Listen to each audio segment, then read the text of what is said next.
O VLT Microdrive FC51 é compacto, prático e extremamente versátil. Algumas configurações são importantes de serem realizadas que não estão no Quick Menu.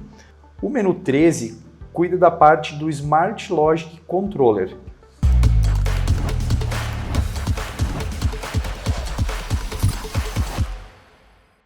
Agora então nós vamos conhecer a interface do FC51. Os grupos de parâmetros disponíveis e as configurações básicas necessárias para a partida de um motor. A interface do drive é conhecida normalmente como painel de controle, da sigla LCP. O painel de operação do FC51 é simples e eficiente. Ele possui teclas de navegação, setas para cima e para baixo, um botão de OK para confirmar valores, um botão Back para fazer o retorno dos menus, a tecla Hand On, a tecla Auto On e a tecla Off Reset para fazer controle local do drive.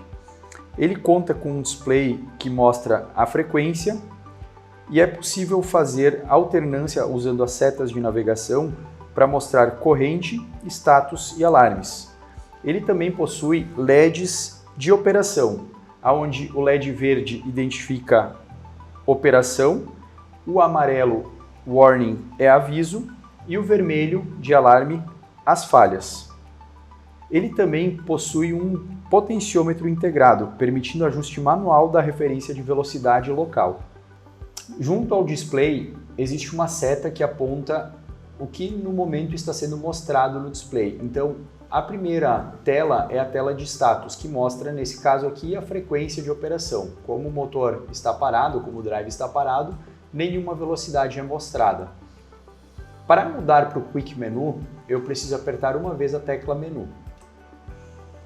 E aí, apertando mais uma vez, eu vou para o Main Menu, que é o menu principal onde todas as funções estão disponíveis. Falando um pouco dos grupos de parâmetros, o FC51 possui grupos de parâmetros organizados por função, que facilitam o comissionamento. Então são eles o grupo 0, que trata de configurações de operação e do display, como idioma, setups, senhas, teclas e cópia de parâmetros. O grupo 1, que trata das funções de configuração de motor e carga, onde a gente insere dados de placa do motor, controle em malha aberta ou fechada, modo de controle, como torque constante, quadrático ou controle vetorial, além da configuração de ajuste automático do motor.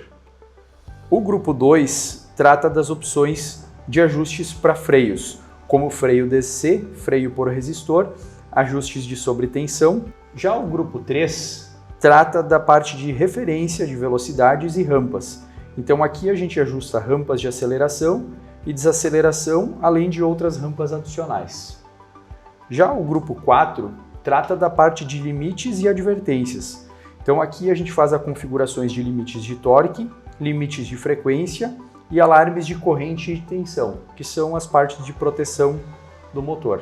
O menu 5 trata da parte de entradas e saídas digitais, onde eu faço, por exemplo, a configuração de acionamento, o start, stop ou reversão, ou jog, além das saídas digitais e relés. Todas essas funções são para a operação remota do drive. O menu 6, o grupo 6, ele é responsável pela configuração de entradas e saídas analógicas. Então aqui eu tenho possibilidades de ajustar tensões de 0 a 10 volts para as referências analógicas ou de 4 a 20 mA, além do próprio potenciômetro do controle do painel de controle do drive. O grupo 7 trata da parte de controladores. Então aqui dentro são feitos os ajustes do PI interno, quando aplicados, por exemplo, em situações de malha fechada, para controle de pressão, temperatura ou nível em aplicações de sistemas de controle. O grupo 8 possui os ajustes de comunicação e opcionais. Então aqui dentro a gente vai encontrar configurações da parte de comunicação, como o protocolo de comunicação Modbus RTU, a parte de endereçamento, a parte de velocidade de comunicação, entre outros. O menu 13 cuida da parte do Smart Logic Controller, que são criações de lógicas simples que podem substituir a função de um CLP externo para determinadas aplicações. Já o grupo 14 cuida de algumas funções especiais, como a parte de energia otimizada, frequência de chaveamento e o auto restart em casos de falhas ou faltas de energia. O menu 15 traz informações do drive, como horas de operação, contador de consumo de energia em kWh e identificação dele. O grupo 16 possui as leituras de status para monitoramento em tempo real de dados como corrente, tensão, frequência e as I/Os do drive. O grupo 18 cuida de dados estendidos do motor, parâmetros avançados para otimização fina de ajustes. Agora a gente vai dar uma conferida no menu mais utilizado, onde ele traz os parâmetros principais para colocar um motor em funcionamento de forma rápida e fácil, que é o Quick Menu. Esse menu ele traz as funções e configurações básicas que devem ser feitas para a operação de um motor. Então a gente acessa o Quick Menu através da tecla Menu. Então a gente tem o Quick Menu 1, eu vou dar um OK aqui para acessar ele. E aí aqui ele vai listar todos os parâmetros necessários para colocar para uma operação de um motor. Então o primeiro parâmetro da lista aqui é a potência da placa do motor. Então esse dado tem que ser retirado da placa do motor, tá?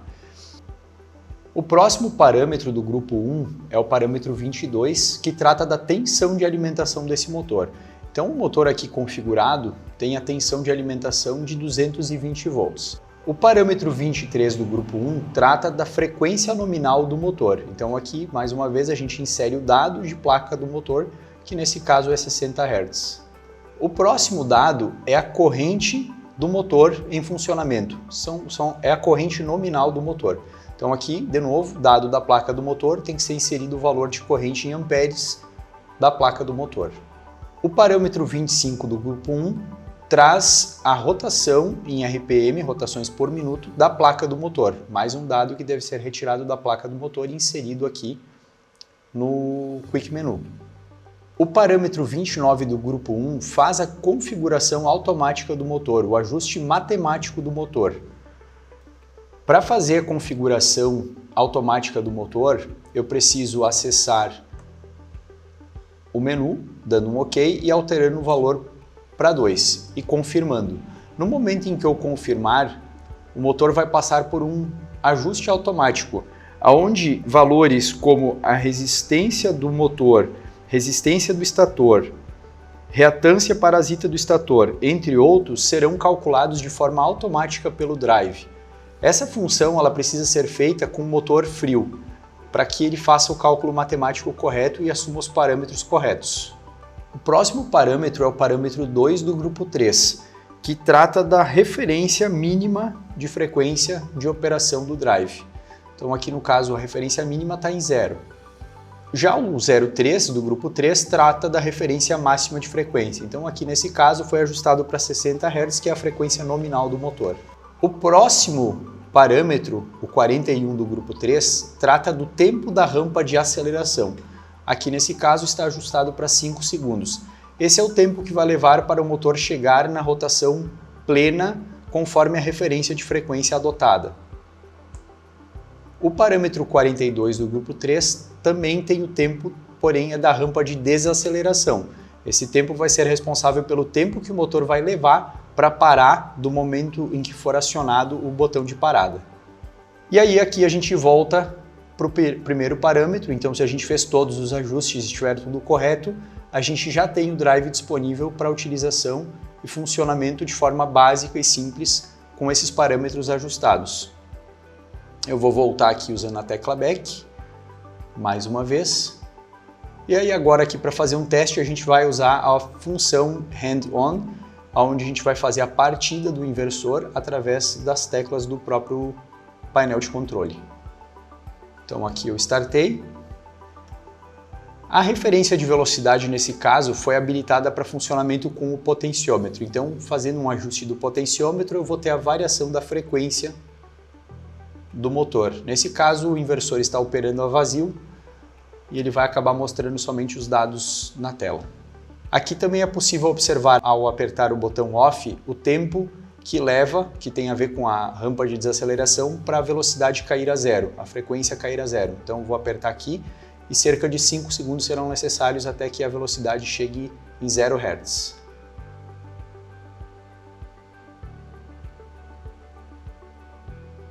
Algumas configurações são importantes de serem realizadas que não estão no Quick Menu. Então a gente vai acessar o grupo 4, que trata da parte de limites e advertências, onde a gente pode configurar algumas proteções do motor. Então eu vou apertar menu até eu chegar no My Menu, vou procurar o grupo 4, acesso ele, e aqui eu vou ver algumas configurações que devem ser feitas. Então o primeiro parâmetro que aparece é o parâmetro 10, que trata do sentido de rotação do motor. Então, alterando o dado desse parâmetro, eu consigo inverter o sentido de rotação que é mostrado por essa seta, que nesse momento está no sentido horário e poderia ser alterado para o sentido anti-horário, sem a necessidade de troca das ligações dos cabos do motor. O parâmetro 12 do grupo 4 trata do limite inferior de velocidade do motor. O 14 trata do limite superior de velocidade do motor. Parâmetro 16 trata do limite de torque do modo motor. E o 17 trata do limite de torque no modo gerador. Falando um pouco mais sobre a parte de limites e controle de torque, para aplicações típicas, como bombas e ventiladores, o torque adotado é de 110%. Quando aplicado em sistemas com compressores ou misturadores, o torque típico adotado é entre 130% e 150%. Já para partidas em sistemas muito pesados, com uma carga inercial muito grande, a gente sempre vai adotar o valor de 150%.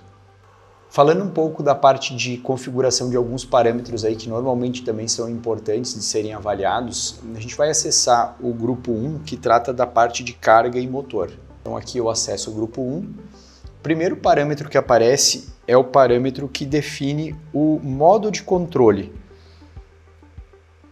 Quando na função 0, como mostrado aqui no display, ele está em controle de malha aberta. Então aqui ele determina que o drive vai operar em malha aberta, ou seja, sua velocidade será controlada apenas por uma referência como um potenciômetro ou um sinal de 4 a 20 mA vindo de algum sistema externo através das I/Os. Eu posso alterar esse dado para o número 3, onde eu vou fazer o controle através de variáveis do processo. Então aqui o drive determina que ele vai trabalhar em malha fechada, ou seja, ele vai controlar um processo em que a variável pressão ou temperatura, por exemplo, será ajustada através de uma bomba ou ventilador a fim de manter o ponto desejado de processo. O outro parâmetro é o parâmetro 1. O parâmetro 1 trata do princípio de controle do motor. Então aqui nesse caso é a parte de seleção do tipo de torque usado na aplicação. Então a gente tem as opções de torque constante, para torque fixo, normalmente utilizados em transportadores ou compressores, o torque quadrático para torque variável, para sistemas de bombas e ventiladores, e também o torque para controle vetorial, que é um controle de torque com maior precisão.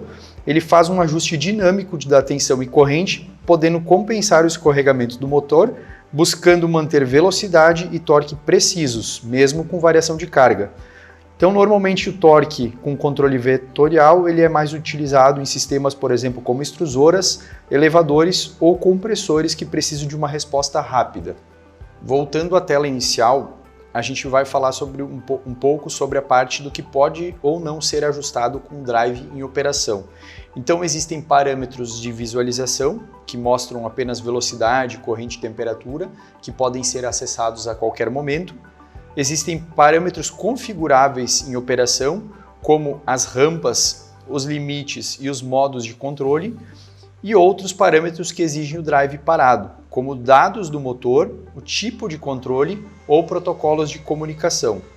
Além disso, é possível fazer a proteção através de níveis de acesso desses parâmetros. Então existem parâmetros que podem ser necessários apenas com acesso de nível básico, que são parâmetros essenciais para a configuração inicial. Já outros parâmetros são protegidos por um nível avançado, então normalmente esses parâmetros liberam ajustes finos, E aí ainda existe a possibilidade de proteção através de um código. Então, para evitar alterações indevidas em campo, é possível colocar uma senha para fazer a proteção de alguns dos parâmetros. Uma ferramenta importante para configuração é o software para programação e monitoração e backup chamado MCT10 da Danfoss, que você pode fazer o download e obter uma licença gratuita no site da Danfoss. Para programar o FC51 através do MCT10, será necessário um conversor USB RS485 para realizar a comunicação entre o seu computador e o FC51. O VLT Microdrive FC51 é compacto, prático e extremamente versátil.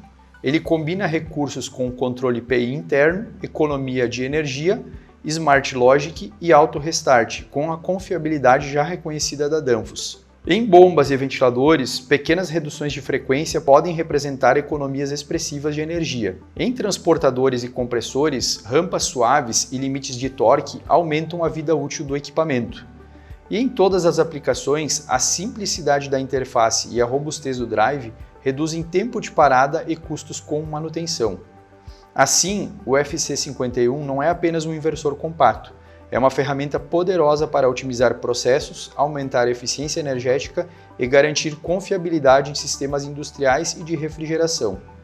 Esse é o compromisso da Vaportec, oferecer tecnologia que gera economia, simplicidade de aplicação e mais valor para cada cliente.